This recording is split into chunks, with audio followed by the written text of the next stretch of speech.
Hujan turun deras malam itu ketika Pak Rasman mulai ronda di area pemakaman desa. Angin dingin menusuk tulang, membuat suasana makam terasa semakin menyeramkan. Dengan senter tua di tangan kanan dan jas hujan lusuh menempel di tubuhnya, ia berjalan perlahan melewati deretan nisan basah. Kabut tipis mulai turun dari arah pohon beringin besar di tengah makam. Biasanya Pak Rasman tidak pernah takut karena sudah bertahan-tahan menjaga tempat itu. Namun malam itu berbeda. Suara aneh seperti langkah kaki berat terdengar dari belakangnya. Saat ia menoleh, tak ada siapa-siapa, hanya suara hujan dan lampu makam yang berkedip pelan. Entah kenapa dadanya mulai terasa sesak, seolah ada sesuatu yang sedang memperhatikannya dari balik gelap malam. Pak Rasman melanjutkan patroli sambil menyorotkan senter ke jalan setapak yang berlumpur. Tiba-tiba cahaya senternya berhenti pada sebuah jejak kaki raksasa di tanah basah. Ukurannya jauh lebih besar dari kaki manusia biasa, lengkap dengan bekas cakar panjang di ujungnya. Jantung Pak Rasman langsung berdegup kencang. Ia jongkok perlahan sambil menyentuh bekas jejak itu. Tanahnya masih hangat, seolah makhluk yang meninggalkan jejak tersebut baru saja lewat beberapa menit lalu. Hujan semakin deras dan suara ranting patah terdengar dari arah pepohonan. Pak Rasman mencoba berpikir logis, mungkin hanya jejak hewan liar. Namun semakin ia melihat jejak itu, semakin jelas bahwa ini bukan milik binatang biasa. Perlahan rasa takut mulai menguasai pikirannya. Saat Pak Rasman berdiri dan mengarahkan senter ke arah hutan kecil di belakang makam, ia melihat dua titik merah menyala di antara pepohonan. Awalnya ia mengira itu lampu motor warga yang lewat. Namun cahaya merah itu bergerak perlahan mendekat sambil menatap lurus ke arahnya. Nafas Pak Rasman mulai memburu. Tubuhnya mendadak sulit digerakkan. Dari balik kabut dan hujan, muncul sosok tinggi besar berbulu hitam dengan mata merah menyala, seperti bara api.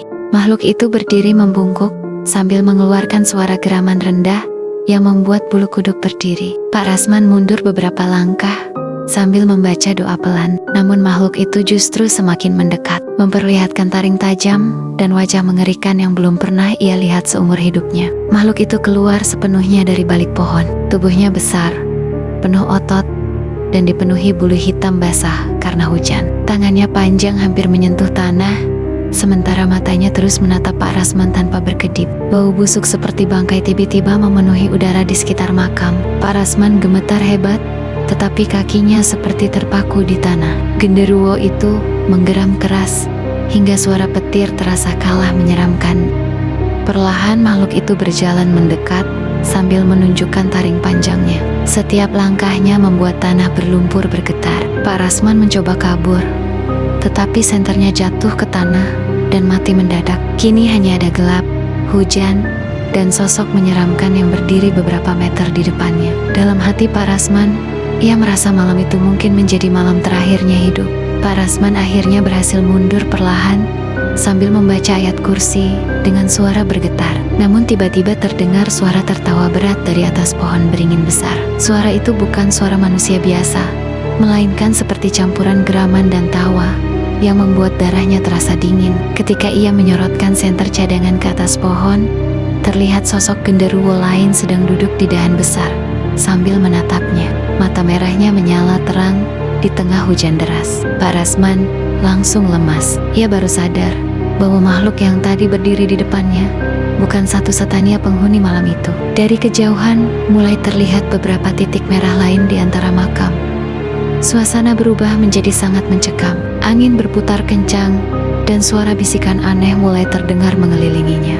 Tanpa berpikir panjang, Pak Rasman langsung berlari melewati makom-makom sambil membawa tongkat ronda. Nafasnya tersengal karena jalan licin dan hujan semakin deras. Dari belakang terdengar suara langkah berat mengejarnya dengan cepat. Sesekali ia mendengar geraman keras sangat dekat di telinganya. Ketika menoleh sekilas, sosok genderuwo itu melompat dari satu makam ke makam lain dengan sangat cepat. Pak Rasman hampir terjatuh saat melewati jalan batu yang licin. Senter di tangannya berkedip-kedip tidak jelas.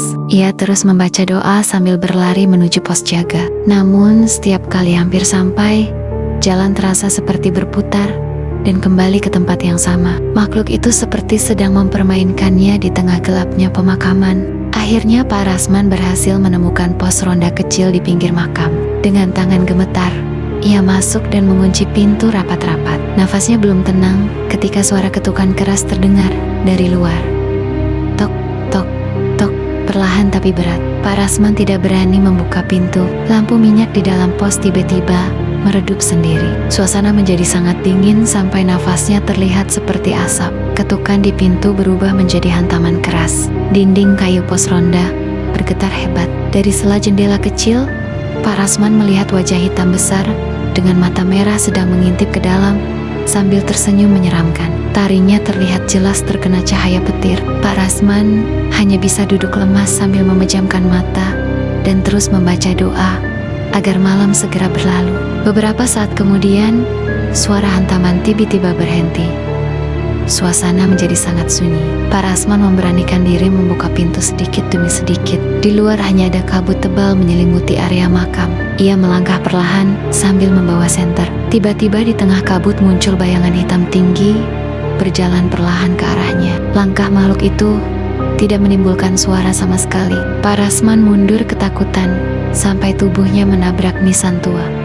Ketika cahaya senter diarahkan penuh, sosok genderuwo itu berdiri tepat di depan makam tua sambil menundukkan kepala. Perlahan makhluk itu mengangkat wajahnya dan menatap tajam ke arah Pak Rasman. Mata merahnya menyala sangat terang hingga terlihat menembus kabut malam. Saat itu Pak Rasman merasa tubuhnya benar-benar kehilangan tenaga.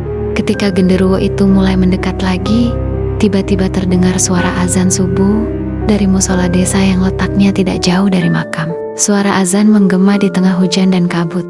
Seketika makhluk itu berhenti berjalan. Genderuwo tersebut menggeram keras sambil menutup wajahnya seperti kepanasan. Mata merahnya mulai meredup perlahan. Pak Rasman yang masih gemetar terus membaca doa sambil menatap makhluk itu.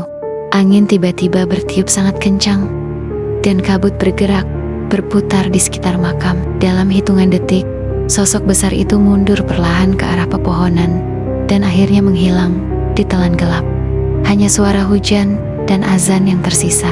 Pak Rasman jatuh terduduk di tanah sambil menangis lega karena merasa baru saja lolos dari maut. Pagi harinya hujan berhenti dan matahari mulai muncul dari balik awan. Warga desa menemukan Pak Rasman duduk lemas di dekat pos ronda dengan wajah pucat. Awalnya tak ada yang percaya cerita tentang genderuwo yang ia lihat semalam.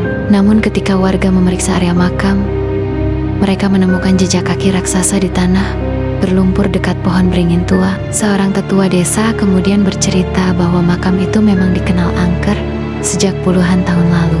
Konon, ada penunggu besar yang muncul saat malam hujan dan mengganggu siapa saja yang datang sendirian. Sejak kejadian itu, Pak Rasman tidak pernah lagi ronda sendirian pada malam hari. Meski waktu terus berlalu, bayangan mata merah menyala di tengah hujan masih terus menghantui ingatannya hingga sekarang.